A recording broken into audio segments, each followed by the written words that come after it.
Me voy a salir de lo que veníamos viendo de Lucas y nos vamos a saltar momentáneamente, después vamos a seguir con Lucas, pero es una palabra tremenda y está en San Mateo capítulo 16, versículo 13 al 20. Mateo 16, 13 al 20. Lo voy a leer de corrido y después voy a hacer enseñanzas puntuales en cada aspecto del versículo. Dice: viniendo Jesús a la región de Cesarea de Filipo, preguntó a sus discípulos diciendo: ¿quién dicen los hombres que es el Hijo del Hombre? Y ellos dijeron: unos Juan el Bautista, otros Elías, y otros Jeremías, o alguno de los profetas. Y él le dijo: ¿y vosotros quién decís que soy yo? Respondiendo Simón Pedro, dijo: tú eres el Cristo, el Hijo del Dios viviente. Entonces le respondió Jesús: bienaventurado eres, Simón, hijo de Jonás, porque no te lo reveló carne ni sangre, sino mi Padre que está en los cielos. Y yo también te digo que tú eres Pedro, y sobre esta roca edificaré mi iglesia, y las puertas del Hades no prevalecerán contra ella. Y a ti te daré las llaves del reino de los cielos, y todo lo que atares en la tierra será atado en los cielos, y todo lo que desatares en la tierra será desatado en los cielos. Entonces mandó a sus discípulos que a nadie dijesen que él era Jesús el Cristo. Bueno, algunas aclaraciones. Primero, habíamos visto en el mapita la vez pasada, no lo vamos a poner otra vez si querés, pero que estaba Jerusalén, y muy sobre el mar Mediterráneo estaba un lugar que se llamaba Cesarea de Filipo, que yo les dije que Cesarea de Filipo era un lugar que era un asentamiento militar romano, y la palabra lo dice, Cesarea, de César, ¿no? Y ese lugar, que había muchos militares, estaba fuera de Palestina, fuera de Judea, ¿no es cierto? No gobernaba Pilato ni gobernaba Herodes ahí. A veces el Señor, cuando se calentaba mucho el ambiente, que la persecución era fuerte, y él entendía que todavía no había llegado el momento de entregar su vida en la cruz, a veces iba a Sidón, donde estaba esa mujer que, ¿se acuerdan? Que le dijo: no es bueno darle a los perros lo que es pan de los hijos, ¿no? Porque estaba en Sidón, no estaba en Jerusalén, no estaba en Judea. Y en este caso, en Cesarea, tampoco estaba en Palestina, no estaba en Judea. Y en ese lugar, lo pueden buscar en internet después si quieren, hay un lugar que le llaman justamente las puertas del infierno, que en realidad es como una cueva que emanan gases tóxicos, porque ahí de alguna manera debe haber alguna falla o algo por el estilo, y justamente en ese lugar, donde estaban ese lugar, que es un lugar que tenían altares los romanos, porque les llamaban las puertas del infierno, o la puerta del lugar de los muertos, que eso significa Hades, con H, no sin H, que es la bebida,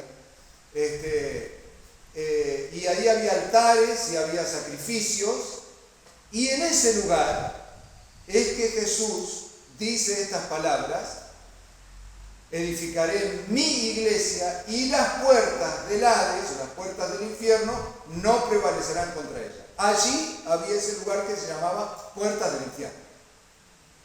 Y actualmente le siguen llamando a ese lugar puerta del infierno, y van los brujos a hacer pactos ahí porque es como si fuera la puerta del infierno. Pero lejos de intimidarse, Jesús va a ese lugar y proclama que la iglesia es más poderosa y que las puertas del Hades no se mantienen frente al paso de la iglesia. esa iglesia que en ese momento eran 12 y uno fallaba, que era Judas. Estaba Jesús, los 12 y él proclama: la iglesia será victoriosa contra las puertas del Hades. Segundo, es bueno preguntarse lo que pregunta Jesús. Versículo 13 dice: viniendo Jesús a la región de Cesarea de Filipo, preguntó a sus discípulos diciendo: ¿quién dicen los hombres que es el Hijo del Hombre? Es una buena pregunta, monitorear, preguntar: ¿quién dice la gente que es Jesús? Porque uno a veces piensa, supone lo que la gente piensa. Por ejemplo, yo he visto pastores que vienen de un contexto católico fuerte. Ustedes no saben, creo que saben que hay pastores que incluso habían sido sacerdotes, se convierten a Jesucristo y se transforman en pastores, saben mucho de la Iglesia Católica y entonces hablan de la doctrina, de esto, de aquello, de lo otro, y están suponiendo que la gente sabe de doctrina católica. Y yo les comento que la gente no sabe de doctrina católica. Yo me he encontrado enseñándole a los católicos lo que cree el catolicismo. Cuando, por ejemplo, me dicen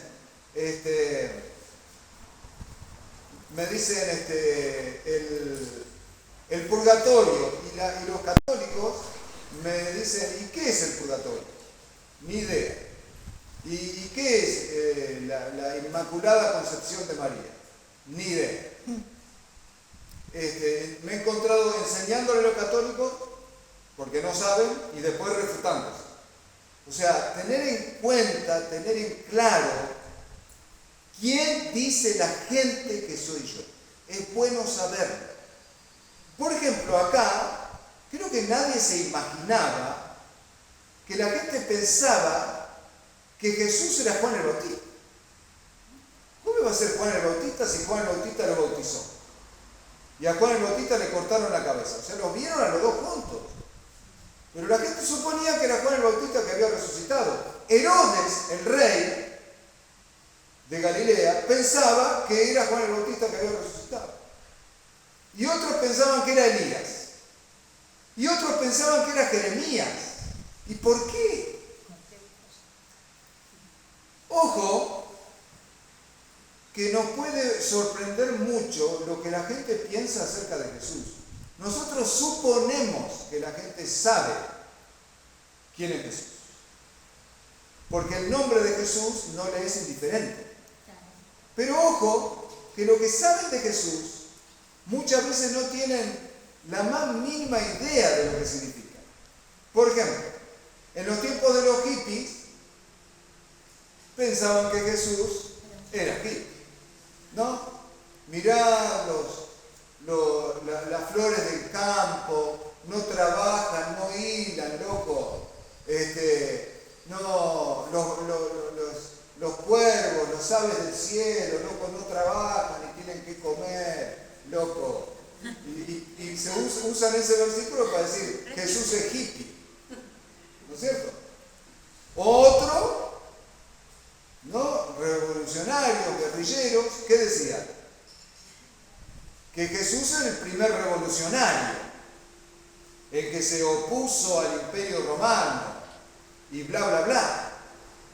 Y otros dicen, por ejemplo, en la religión hinduista, dice que en él estaba depositado el espíritu crístico, pero todos somos Cristo, nada más que él se dio cuenta. O sea, todos piensan algo de Jesús,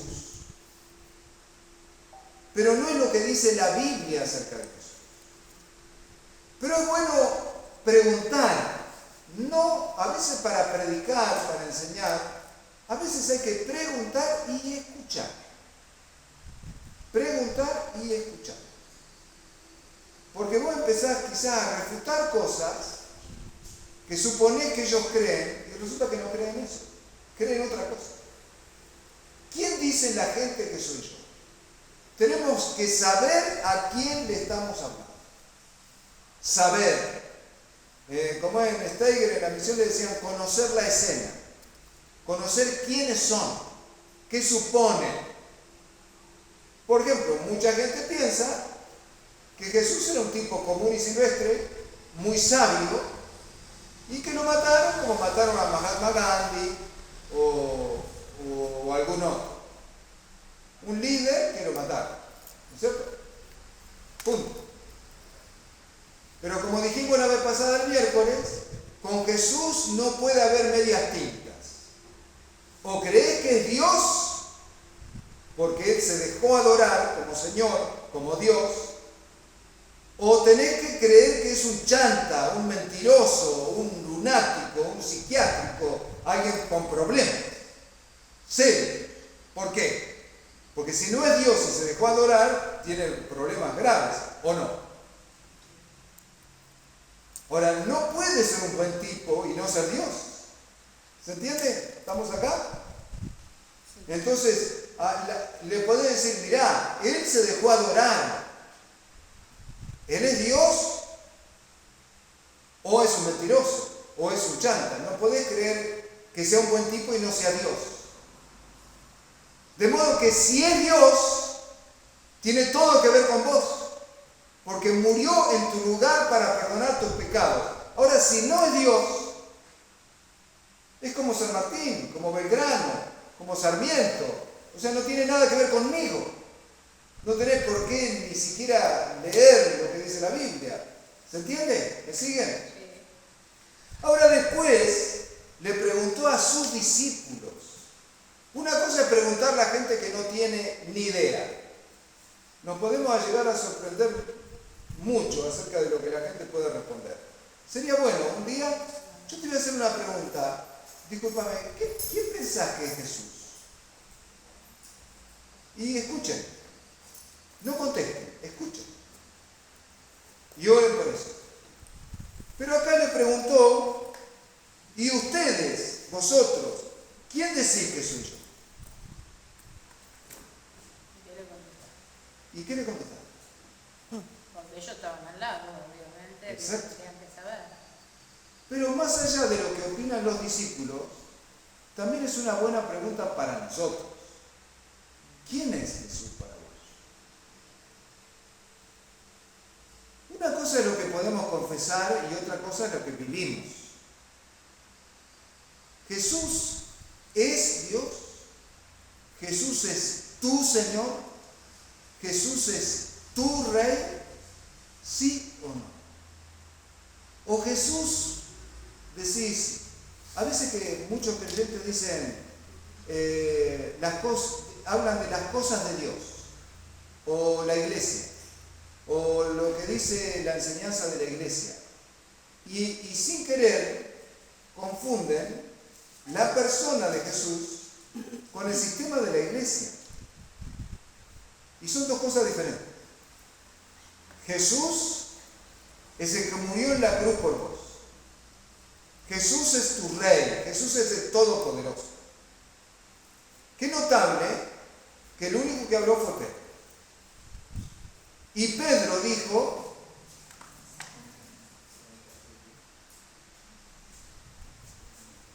dijo,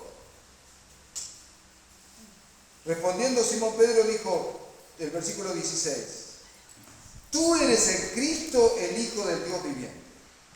Una palabra aclaratoria de lo que significa Cristo. Cristo, la palabra Cristo, no es sinónimo de Jesús, aunque se usó también como nombre propio.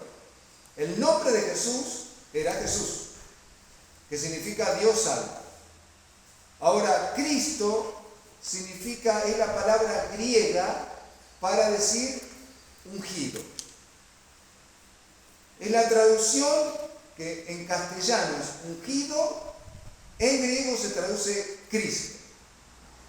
Y en hebreo se traduce Mesías. Es la misma palabra. Cristo, ungido y Mesías es la misma palabra. ¿Estamos? ¿Estamos? Entonces, Cristo es el ungido de Dios.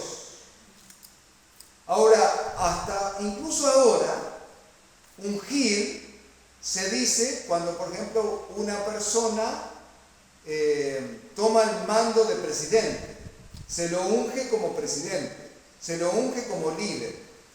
Ahora, unción viene de aceite. En ese tiempo la unción se ponía sobre la autoridad, en ese caso el rey. David fue ungido como rey.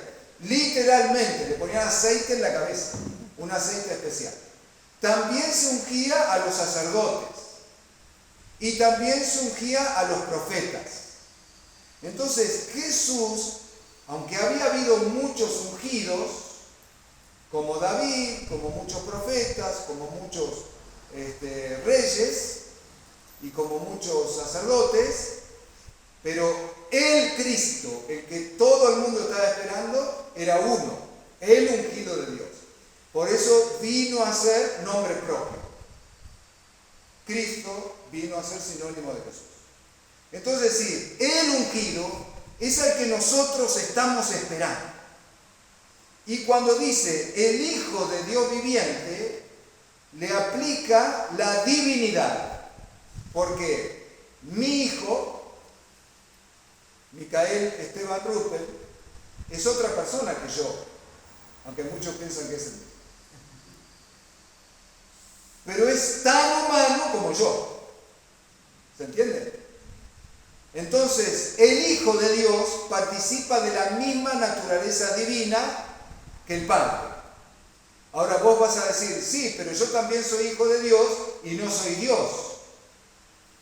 Claro, pero nosotros tenemos una situación particular. Somos hijos adoptados. ¿Vieron que siempre sospecharon que vos eras adoptado? Bueno, sos adoptado. Sos adoptado en Cristo. El Hijo de Dios le llaman el unigénito Hijo de Dios. Porque Hijo de Dios por naturaleza es Cristo. Y como nosotros estamos en Cristo, somos hijos de Dios adoptados. ¿Entienden? La confesión de Pedro es muy concentrada porque lo toma como el ungido de Dios y al mismo tiempo Dios. Entonces,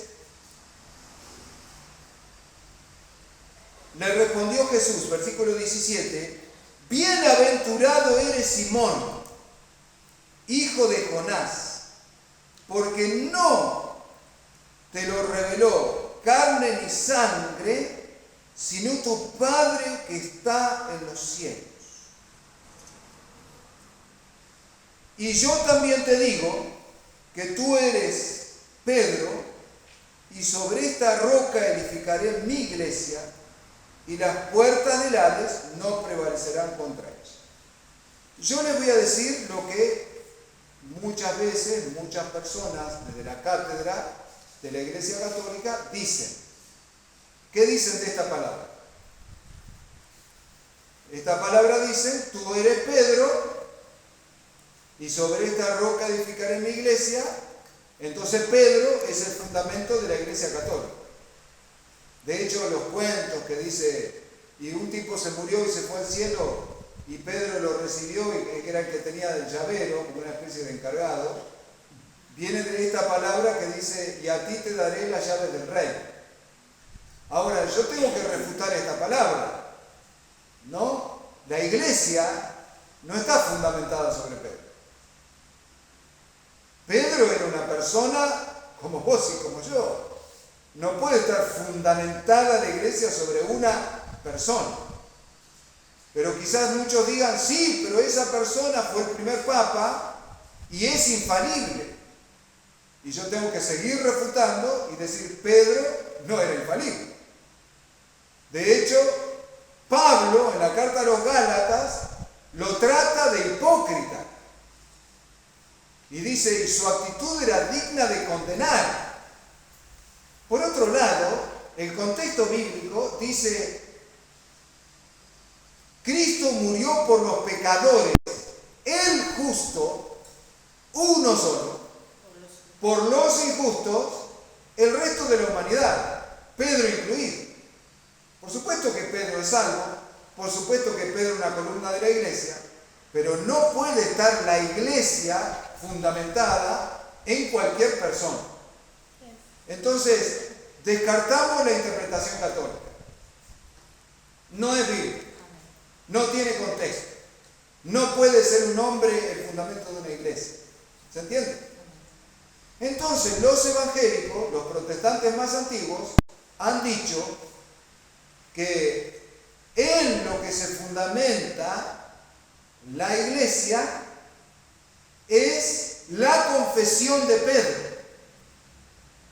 Y los protestantes dicen, la iglesia se fundamenta en la doctrina cristocéntrica. La confesión de Pedro es, tú eres el Cristo, el Hijo del Dios viviente. Entonces, sobre esta roca edificaré mi iglesia. Los protestantes, a través de la historia, han dicho, se fundamenta en esta doctrina. En esta doctrina. La iglesia se fundamenta en esta doctrina. ¿Está bien? Yo tengo mis observaciones. Yo no pienso que la iglesia se fundamenta en una doctrina. Y además, para ver exactamente lo que dice este versículo dice, bienaventurado Pedro, porque esto no te lo reveló carne ni sangre, sino mi Padre que está en los cielos. Y aquí va. Dice la palabra de Dios, la revelación de Cristo es el fundamento de la iglesia. O sea, Cristo es el fundamento de la iglesia. Tenemos fundamento para decir eso, porque la Biblia dice que Cristo es la piedra angular, que los que la desecharon serán destruidos, pero el que se fundamenta en Cristo no va a ser removido. De hecho, esta iglesia se llama Cristo la roca. Entonces significa que Cristo es la roca firme, y la roca firme, sobre ese fundamento, sí se puede edificar la iglesia. No es una mera doctrina, no es el apóstol Pedro, sino Cristo mismo es el fundamento de la iglesia. Pero les digo que aquellos que tengan la revelación de quién es Cristo, tendrán las llaves del reino y podrán ser fundamentos de esa iglesia justamente con Cristo. El que tenga la revelación. Pedro es una de las columnas de la iglesia. Cristo se le había revelado. Entonces acá hay una sencillo, puntual, dice, bienaventurado eres Simón, hijo de Jonás, porque no te lo reveló carne ni sangre, sino tu Padre que está en los cielos. ¿Quién le revela? El Padre. Y yo también te digo que tú eres Pedro, y sobre esta roca edificaré mi iglesia, y las puertas del Hades no prevalecerán contra ella, y a ti te daré las llaves del reino de los cielos, y todo lo que atares en la tierra será atado en los cielos, y todo lo que desatares en la tierra será desatado en el cielo. Y acá, en la medida que tengas la revelación del Padre acerca de la persona de Jesucristo,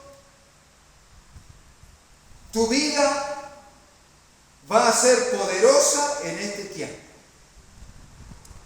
Tendrás las llaves del reino, porque si las llaves del reino la tuvo Pedro y Pedro se murió, pues las llaves del reino se perdieron. Ya quedan las puertas cerradas, nunca más entra nadie. Pero las llaves del reino están en su iglesia, pero particularmente aquellos que tengan la revelación verdadera de quién es Jesucristo. El que tenga la revelación, el que mayor revelación tenga acerca de la persona de Jesucristo, el que mayor revelación tenga de su tremendo poder de resurrección, el que mayor revelación tenga acerca de su amor, de su ternura, de su firmeza, de su santidad, más poder tendrá en esta vida para servir a esta generación. Tendrá las llaves del reino, Y por esas llaves muchos podrán entrar del reino de las tinieblas al reino de su amado Hijo. A toda la iglesia el apóstol Pablo le dijo que éramos embajadores en el nombre de Cristo. Significa que en la medida que tengas más revelación, vas a poder abrir las llaves del reino.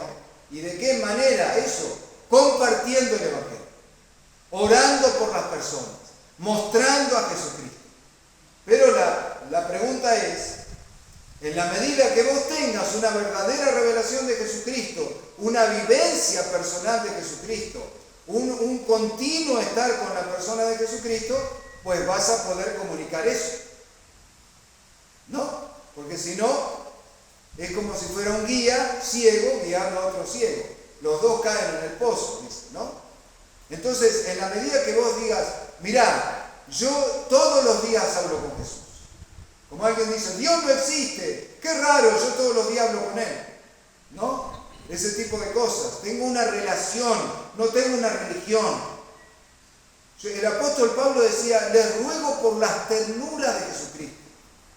O sea, el apóstol Pablo sabía que Jesucristo tenía ternura, pero también sabía de la santidad, del poder, de su carácter de juez, de proveedor. Sabía del Jesucristo que consuela, sabía del Jesucristo que sana. En la medida que tengas revelación de Jesucristo, vas a caminar por esta vida y las puertas del infierno no prevalecerán contra ellos. O sea, la palabra del Padre es Cristo. Es el verbo de Dios. Como quien dice, yo soy hombre de una palabra. Dios también es Dios de una palabra. Esa palabra se llama Cristo. En Cristo concentró la sabiduría. En Cristo concentró la revelación, la santidad, la redención, el poder, la sanidad. En la medida que tengas revelación de Jesucristo, también vas a tener revelación de los falsos dioses que uno posiblemente quiera seguir.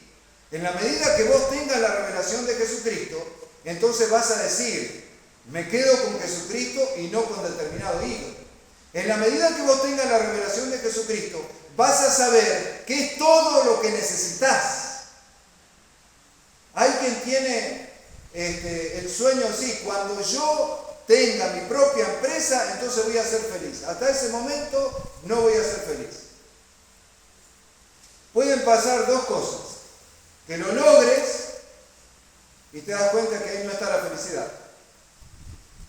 Y puede ser que no lo logres y dije, nunca fui feliz porque no lo logré. Cualquiera de las dos cosas es infelicidad. ¿No se dieron cuenta ustedes que la mayor cantidad de gente que se suicida son ricos, son famosos, aparentemente tienen todo? ¿Y por qué se suicidan?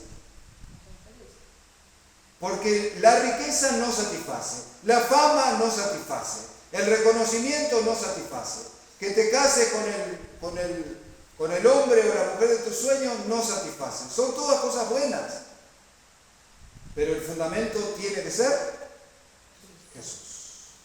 Si Jesús es tu fundamento, entonces no vas a depender de una persona para ser feliz.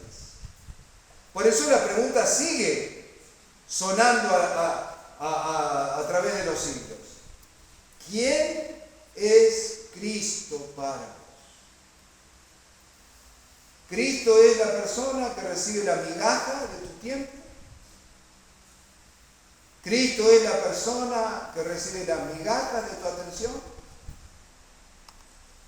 ¿De qué hablas más que nada? Porque dice la Biblia, de la abundancia del corazón habla la boca. ¿Qué es lo que te apasiona? ¿Qué es lo que pensás cuando no estás hablando con nadie? Ese es el lugar que Cristo tiene en tu vida. Y como dijo un profeta, todo el mundo está tan cerca de Dios como quiere. Ella hizo los 99 pasos para estar cerca de Dios. Depende de vos. Y depende de mí. Anoche no me podía dormir. Les confieso que me dormí Más o menos, porque no miré la hora cuando me dormí. Pero después de las 4:30 de la mañana. Y yo digo, voy a aprovechar a orar. Y francamente le decía, Señor, derretí mi corazón duro, derretí mi corazón frío. Quiero amarte con todo mi corazón. Quiero que seas la atención de mi vida. No me quiero distraer de nada. Quiero que vos seas el fundamento de lo que hago y de lo que dejo de hacer. Le volví a decir, porque parece ser que la dureza del corazón es voluntaria. ¿Saben por qué se lo digo? Fulano de tal tiene el corazón duro, pero la dureza o la blandez, si existe la palabra, es voluntaria. ¿Saben por qué? Porque en la carta de los Hebreos dice, si escuchan hoy su voz, no endurezcan sus corazones. O sea que yo lo endurezco o yo lo ablando. Parece que es voluntario. En cambio, a Cristo pone bien tierno tu corazón. Hay personas que tienen trastocados los valores. David era tierno con Dios, el dulce cantor de Israel, el adorador. Se derretía con Dios. No quiero otra cosa más que estar en tu presencia. Dulce cantor de Israel le llamaba. Era tierno con Dios. Cuando vino el profeta y le dijo, pecaste, era tierno. No se endureció. Dijo, pequé contra Dios. Pero era duro con Goliat. Con Goliat no era blando. No, el enemigo que nos representa a nosotros el diablo. No era blando. Te mataré, te cortaré la cabeza y te voy a dar tu carne a los buitres y a las alimañas del campo y todos ustedes van a caer en las manos de los escuadrones de Dios. Duro con el diablo, tierno con Dios. ¿Qué he notado? Que muchos creyentes son al revés. Son blanditos con el diablo y son duros con Dios. Y le reclaman a Dios y le dicen, pero vos tal cosa, tal otra. No, no es el camino. No es el camino. Tenés que enternecerte delante de la presencia de Dios. No tenés que mirar a Dios con los lentes de ver la realidad y sacar conclusiones teológicas de lo que están viendo tus ojos o escuchando tus oídos. No, te equivocás. Tenés que sacar conclusiones desde el punto de vista de Dios de las cosas que te pasan en la realidad. Tenés que mirar la realidad con el punto de vista inamovible, como hemos cantado, que Dios es bueno, que no hay injusticia en Él, que Él es el Todopoderoso. Por ejemplo, yo podría decirle,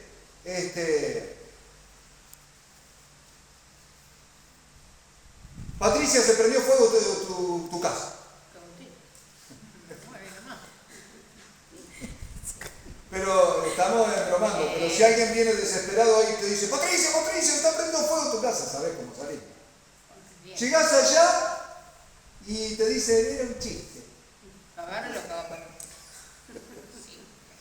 Pero tu presión, tus palpitaciones se movieron como si hubiera sido cierto.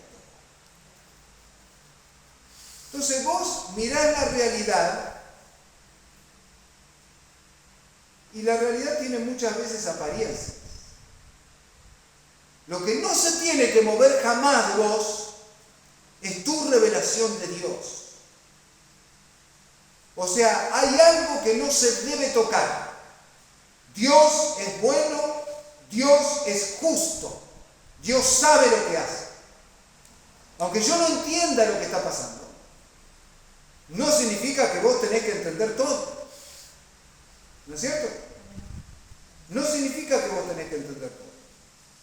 No usarías el microondas porque no sabes cómo funciona.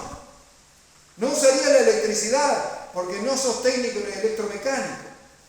O sea, si todo pasaría por el entendimiento, ni siquiera sabés cómo dormís ni cómo funciona tu cerebro. Sin embargo, muchos en cuanto a la fe piensan que todo lo tienen que entender. Entendé lo que puedas entender, pero confía en lo que no puedas entender. Confía. Hay un fundamento que no se debe mover. Dios es bueno. Amén. En mi vida ha sido bueno. En mi vida ha sido tan fiel. Con mi ser, con cada aliento, yo cantaré de la bondad de Dios. Señor, gracias te damos, Dios del cielo, por esta palabra.